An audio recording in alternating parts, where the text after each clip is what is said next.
పవన్ కళ్యాణ్ లేటెస్ట్‌గా డీజీపీతో గొడవలోకి హ్మ్. వెళ్ళినట్టు ఉంది. డీజీపీ మీద ఆయన కొన్ని ఆరోపణలు చేశాడు. అంటే డైరెక్ట్‌గా డీజీపీని కాదు గానీ పోలీసుల మీద హ్మ్. చేశాడు.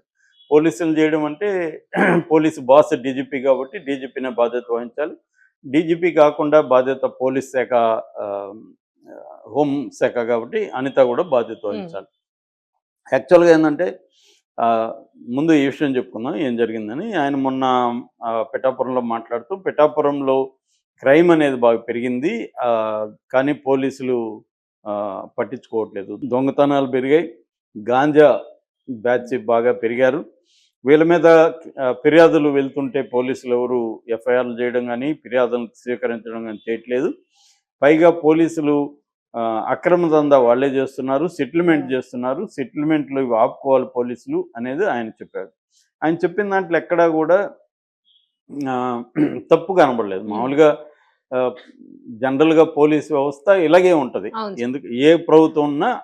వాళ్ళకుండే సమస్యలు వాళ్ళకుంటాయి. వాళ్ళకుండే ఆహ్, ప్రాబ్లమ్స్ పోలీసులకు గూడా ఉంటాయి. అట్ ద సేమ్ టైమ్ వాళ్ళు చాలామంది ఉద్యోగాలకి పెద్ద ఎత్తున డబ్బులిచ్చి గూడా హ్మ్. వచ్చుంటారు. రెండోదేందంటే పోలీస్ వ్యవస్థ ఎంత సంస్కరించినా దా అది ఫైనల్‌గా పొలిటికల్ వ్యవస్థ కిందనే పనిచేస్తుంది అవును. పోలీస్ వ్యవస్థ. కాబట్టి మనకు 'జై భీమ్‌లో' గూడా అదే చూపిచ్చారు. పోలీసులు ఎందుకు అంత చిత్రహింసలు హ్మ్. పెడుతున్నారంటే వాళ్ళ మీద రాజకీయ ఒత్తిడి. హ్మ్. ఇప్పుడేదో దొంగతనం జరుగుతుంది. ఎవరినో పట్టుకుంటాం మనం. మన ఇంట్లో హ్మ్. దొంగతనం జరిగినా మనం ఎవరినో పట్టుకొని పోలీసుల మీద ప్రెషర్ పెట్టిస్తాం. ఆ ప్రెషర్ వల్ల మన ఇంట్లో ఎవరో అనుమానం పని మనిషో, ఇంకెవరో అనుమానం డ్రైవరో ఉంటే వాళ్ళని తీసుకెళ్ళి వీళ్ళు చితక్కొడతారు. ఎందుకంటే వాళ్ళ మీద ప్రెషర్ ఉంటది. హ్మ్. రెండోది వాళ్ళకి గూడా పెద్ద పెద్ద దొంగతనాల్లో డబ్బులేమన్నా రికవర్ అయితే మనకు గూడా వాటా వస్తుందనేది గూడా ఉంటది. అలాగా రకరకాల ఒత్తిళ్ళు గావచ్చు, ప్రలోభాలు గావచ్చు, పోలీసు అందరూ అన్ని వ్యవస్థల్లాగే పోలీస్ వ్యవస్థ గూడా హ్మ్. అతీతంగా ఏమి ఉండదు గదా! ఈ సమాజంలో భాగంగానే అవును సార్. పనిచేస్తుంది. దాంతో వాళ్ళు చేస్తారు. అది మంచిదే ప్రశ్నించడం. కాకపోతే అది జగన్ ప్రశ్నిస్తే మనకి అర్థం చేసుకుంటాం. ఎందుకంటే ప్రతిపక్షంలో ఉన్నాడు. అధికార పక్షం ఆహ్, వేరే ఉంది.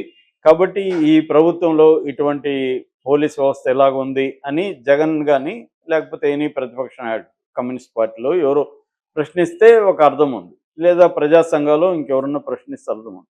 నువ్వు ఈ గవర్నమెంట్‌లో ఉంటూ డిప్యూటీ సీఎంగా ఉంటూ ఆయన బహిరంగంగా చెప్పాల్సిన అవసరం ఏముంది? హ్మ్. ఇమ్మీడియేట్‌గా డీజీపీని పిలిచి మాట్లాడొచ్చు కదా ఆయన.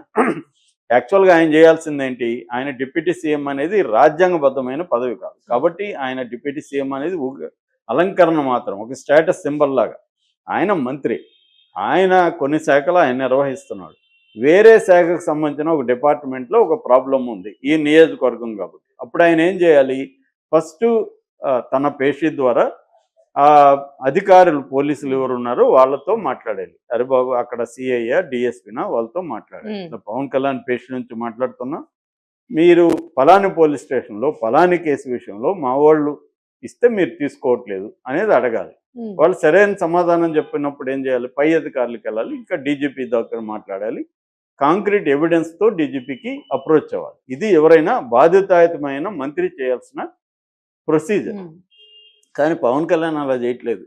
పవన్ కళ్యాణ్ వేగ్‌గా ఆరోపణలు. అదనేదో సామెత ఉంది. బట్టగాల్చి నీ మీదేస్తాను నువ్వే దాన్ని క్లీన్ చేసుకో అని. అలాగా వేగ్‌గా చెప్తున్నాడు. సో, దీనికి డీజీపీ తిరుమలరావు రియాక్ట్ అయ్యాడు. హ్మ్. తిరుమలరావుని అడిగారు. ఇలా పవన్ కళ్యాణ్ పోలీసుల మీద ఆరోపించారు కదా! మీరేం చెప్తారంటే, అట్లాగే గతంలో 1,00,00,000,00,000 జగన్ తిన్నాడని తెలుగుదేశం క్యాంప్ ప్రచారం చేసింది. అది 100,00,00,000 కూడా లేదు కోర్టుకెళ్ళేసరికి. హ్మ్. కాబట్టి ఇదేందంటే వేగ్‌గా ప్రచారం ఇది గోబెల్స్ ప్రచారం అంటారు. గోబెల్స్ అని హిట్లర్ కాలంలో ప్రాపగండా ఇన్‌చార్జ్ ఉండేవాడు మినిస్టరు. హ్మ్. ఆయనేందంటే ఆయన ఫిలాసఫీ ఏందంటే ఒక అబద్ధాన్ని 100 సార్లు మనం చెప్తే అది నిజమని నిజమైపోతుంది. నమ్ముతారు హ్మ్. జనం అని. అదే అందరూ ఫాలో అవుతారు. అలాగే పవన్ కళ్యాణ్ ఇప్పుడు తన అధికారంలో పక్షంలో ఉంటూ అధికార పక్ష అంటే ఆ ప్రభుత్వంలో ఉండే అధికారుల మీద బహిరంగంగా హ్మ్. నిందలు వేయడం, మాట్లాడడం వేగ్గా అనేది ఇప్పుడు ఎవరికి గూడా జీర్ణం కావట్లేదు. హ్మ్. ఇదేమవుతుందంటే ఆయన ఉద్దేశం ఒకటుంది. దాని రిజల్ట్ వేరే రకంగా పడుతుంది. ఇది తెలుగుదేశానికి దెబ్బ. ఎందుకంటే ప్రధానంగా హ్మ్, తెలుగుదేశం అనేది మేజర్ పార్టీ అక్కడ. Hmm. Pawan Kalyan minor party. Pawan Kalyan strategy ఏందంటే, ఈ ప్రభుత్వంలో మంచి జరిగితే నాది, నా గొప్పతనం.